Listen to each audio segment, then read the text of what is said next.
अस्सलाम वालेकुम।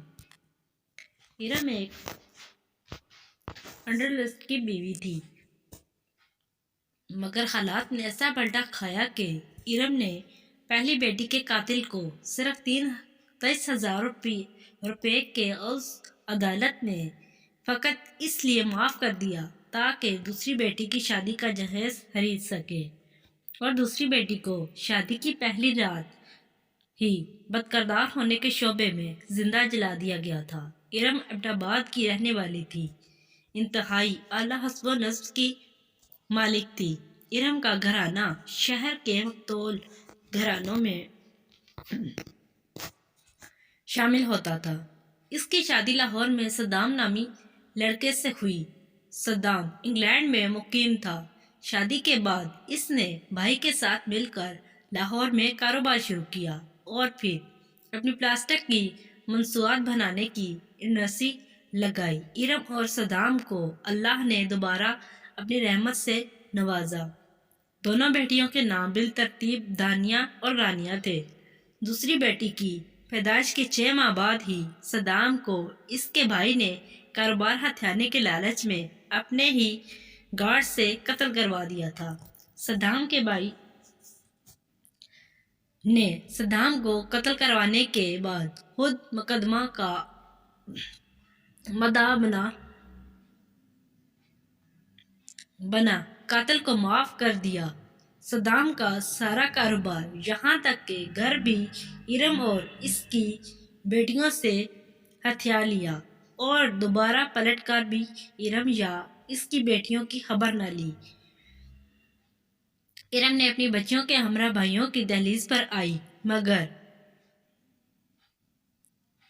भाइयों ने भी जल्द आंखें फेर ली और इरम इसकी बेटियों की कफालत करने से माजरत कर ली। यहाँ तक इरम को इरम का वारसी हक भी देने से इनकार कर दिया। भाइयों के दर से ठुकराए जाने के बाद इरम दोनों बेटियों के साथ एक बार फिर लाहौर आ पहुंची। किराए का घर लेकर मेहनत मजदूरी करके बच्चियों का पेट पालने लगी। वक्त गुजरता रहा।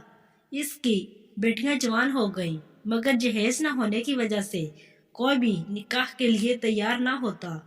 बहुत मिन्नतों समाजतों के बाद एक फैमिली ने इसकी बड़ी बेटी को अपनी बहू बनाने की हामी भर ली, तो इरम ने सर शुक्र करते हुए बिना तहकीक के बड़ी बेटी का रिश्ता तय कर दिया। रुखसती के बाद आहिस्ता आहिस्ता इरम की बड़ी बेटी पर शोहर की आदत खुलने लगी। इरम का बड़ा दामाद नशई और जुआरी था, यहाँ तक कि वो जुए में अपना सब कुछ हार चुका था और इरम की बड़ी बेटी दानिया को जिस्म फरोशी करके पैसा कमाने पर मजबूर करता ताकि इस पैसे से जो जुआ खेल सके। इनकार करने की सूरत में दानिया पर तशद्दुद करता। दानिया जिस्म बेचने पर तो राजी ना हुई, मगर जब मार खाने के बाद जिस्म पर लगने वाले जख्मों से चूर हो जाती तो जख्म पर मरहम रखवाने के लिए माँ के दरवाजे पर जा बैठती। इरम भी मजबूर थी, कब तक बेटी को दहलीज पर बैठाकर रख सकती थी। लिहाजा हर बार जब धानिया जख्मों से चूर होकर आती तो चौथे दिन धानिया का शोहर इसे लेने आ जाता और धानिया की माँ धानिया की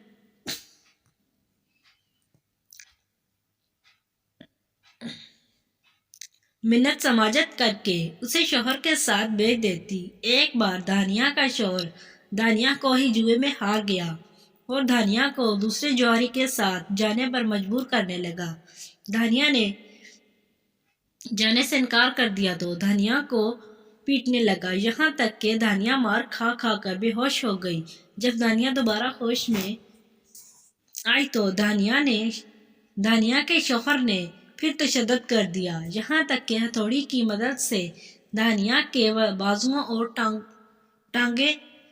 बाजू और टांगे तोड़ने के बाद इसके जिस्म में लोहे के कील ठुकवाता रहा।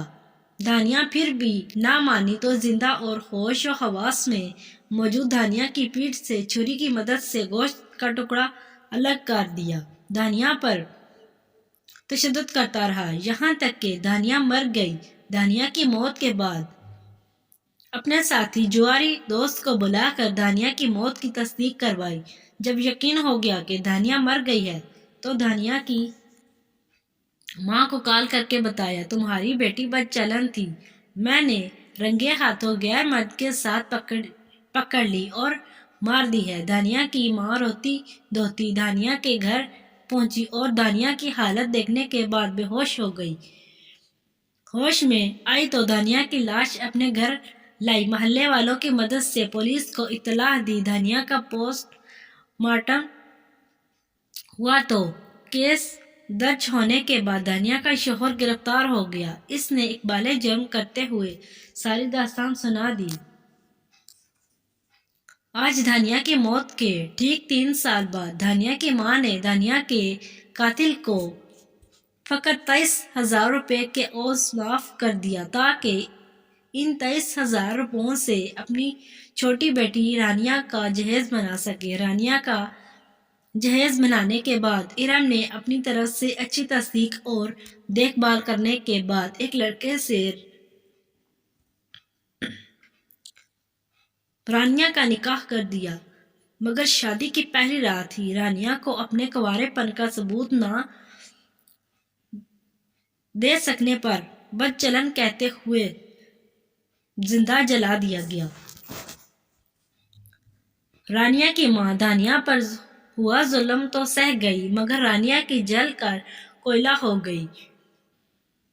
لاش کو دیکھ کر اپنے حواس کھو بیٹھی۔ محلے داروں نے اپنی مدد آپ کے تحت ارم کا علاج کروایا مگر ارم کی حالت میں کوئی بہتری نہ آئی۔ یہاں تک ارم جب بھی کسی مرد کو دیکھتی تو اسے مارنے کے لیے دوڑتی۔ آخرکار ارم کو پاگل خانے بھیج دیا گیا۔ پاگل خانے میں بھی ارم کی حالت میں کوئی بہتری نہ آئی یہاں تک کہ ارم پاگل خانے کے گارڈز پر 3 بار حملہ کر چکی تو مجبوراً ارم کے ہاتھوں اور پیروں میں بھاری زنجیریں ڈال دی گئیں تاکہ کسی کا نقصان نہ کر سکے۔ آج بھی جب ارم کسی مرد کو دیکھتی ہے تو حملہ کرنے کی کوشش کرتی ہے مگر ناکام ہو جاتی ہے تو بیٹھ کر رونے لگ جاتی ہے اور کہتی ہے کہ آج کا مرد عورت کا مجرم